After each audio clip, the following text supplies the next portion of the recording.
Assalamualaikum warahmatullahi wabarakatuh.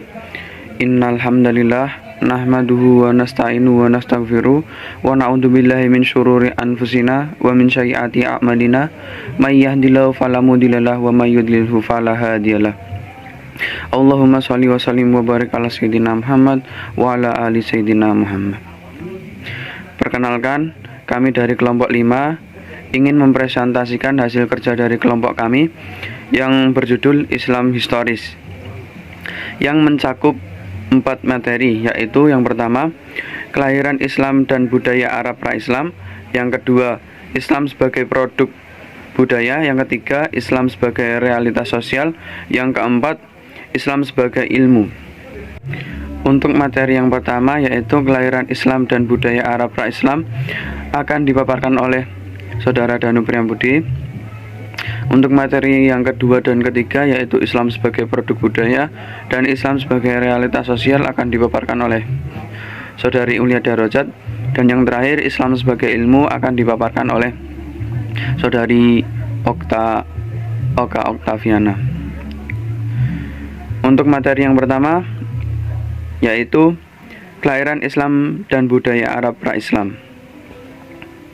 Islam lahir pertama kali di negara Arab dan diawali dengan kelahiran Nabi Muhammad SAW sebagai nabi terakhir dan sebagai nabi akhir zaman. Setelah Nabi Muhammad SAW wafat, digantikan dengan khalifah. Ada 4 khalifah yang menjadi pengganti Nabi Muhammad dan memiliki tugas memastikan umat Islam menjalankan perintah agama dan ajaran tersebut masih terjaga sampai sekarang. Budaya Arab sebelum adanya Islam. Pada masa itu, bangsa Arab mempunyai budaya yang disebut budaya jahiliyah, yaitu budaya yang didasarkan kepuasan kesenangan hawa nafsu, seperti suka berperang, minum minuman keras, dan lebih parahnya lagi membunuh anak perempuan yang baru lahir atau menguburnya hidup-hidup karena dianggap tidak berguna. Materi yang selanjutnya adalah Islam sebagai produk budaya. Kata agama berasal dari bahasa Sanskerta yang berarti tradisi, atau juga dapat diartikan sebagai a yang berarti tidak dan gama berarti kacau, sehingga jika digabungkan agama menjadi arti yang tidak kacau. Dapat juga diartikan agama adalah suatu peraturan yang bertujuan untuk mencapai kehidupan manusia ke arah dan tujuan tertentu. Dilihat dan dari sudut pandang kebudayaan, agama dapat berarti sebagai hasil dari suatu kebudayaan. Dengan kata lain, agama diciptakan oleh manusia dengan akal budinya, serta dengan adanya kemajuan dan perkembangan budaya tersebut serta peradabannya.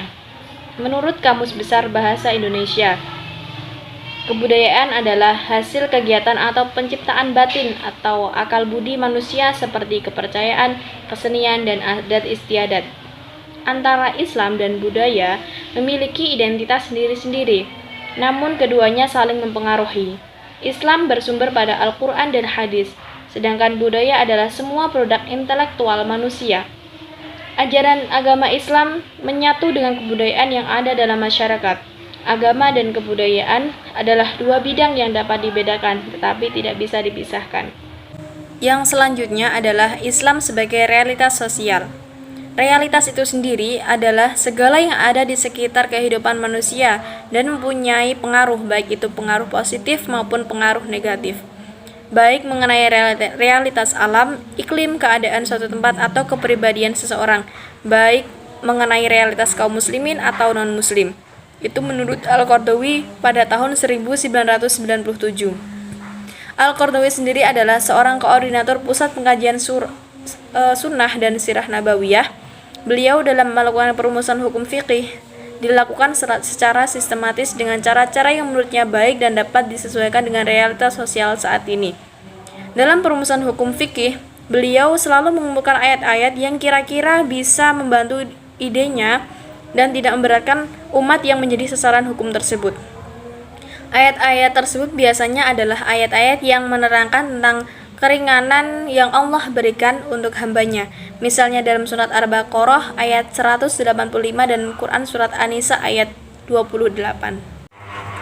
Islam sebagai ilmu.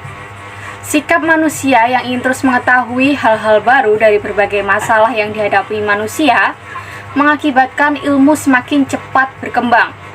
Karena sikap dan sifat manusia tersebut, maka mendorong keinginan untuk mencari solusi pemecahan dari berbagai permasalahan yang ada.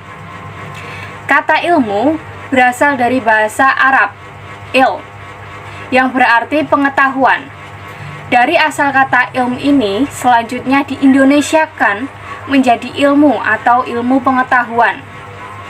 Dalam perspektif Islam, ilmu merupakan pengetahuan mendalam hasil usaha yang sungguh-sungguh atau ijtihad dari para ilmuwan muslim atas persoalan-persoalan duniawi dan ukhrawi dengan bersumber kepada wahyu Allah yang merujuk pada Al-Quran dan hadis. Bukti bahwa Islam sebagai ilmu adalah banyaknya ilmuwan-ilmuwan muslim tampil ke pentas dunia ilmu pengetahuan, sains dan teknologi seperti Al-Farabi, Al-Kindi, Ibnu Sina, Ikhwanus Safa, Ibn Miskwai, Nasiruddin Al-Tusi, Ibn Rushd, Imam Al-Ghazali, Al-Biruni, Fakhruddin Ar-Razi, Imam Hanafi, Imam Malik, Imam Syafi'i, Imam Hambali, dan lain-lain. Ilmu yang mereka kembangkan berbagai macam disiplin ilmu, bahkan meliputi segala cabang ilmu yang berkembang pada masa itu, antara lain ilmu filsafat, fisika, astronomi, astrologi, alkemi, kedokteran, optik, farmasi, tasawuf, fikih, tafsir, ilmu kalam, dan sebagainya. Pada masa itu, kejayaan, kemakmuran, kekuasaan, dan politik berada di bawah kendali umat Islam karena mereka menguasai sains, ilmu pengetahuan, dan teknologi. Bukti lain bahwa kedudukan Islam sangat berkaitan dengan ilmu pengetahuan yaitu menurut Al-Indonesi tahun 2008.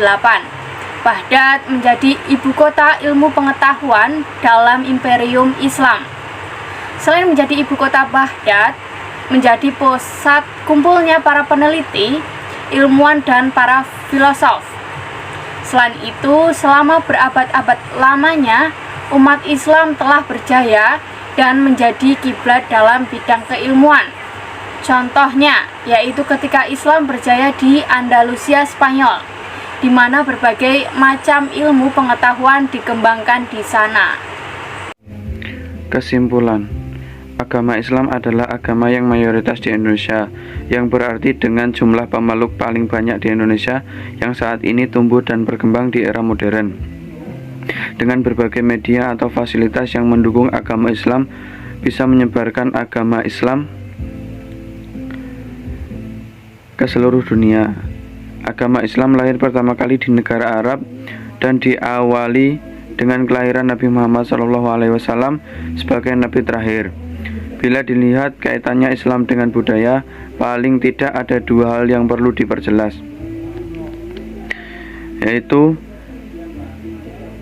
Islam sebagai konsepsi sosial budaya dan Islam sebagai realitas budaya. Ajaran agama Islam menyatu dengan kebudayaan yang ada dalam masyarakat. Agama dan budaya adalah dua bidang yang dapat dibedakan namun tidak dapat dipisahkan. Hukum dalam agama Islam merupakan hukum yang tidak sembarangan dibuat, yang disesuaikan realitas sosial yang ada. Islam berpedoman pada Al-Quran dan hadis untuk menjawab persoalan-persoalan yang ada.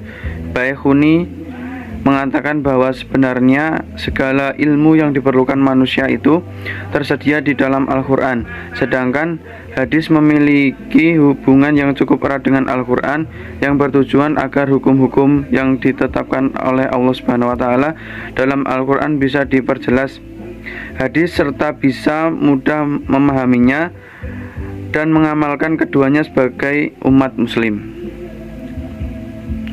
Mungkin cukup sekian dari kelompok kami. Bila ada kekurangannya mohon dimaafkan. Billahi taufiq wal hidayah wa ridho wal inayah. Wassalamualaikum warahmatullahi wabarakatuh.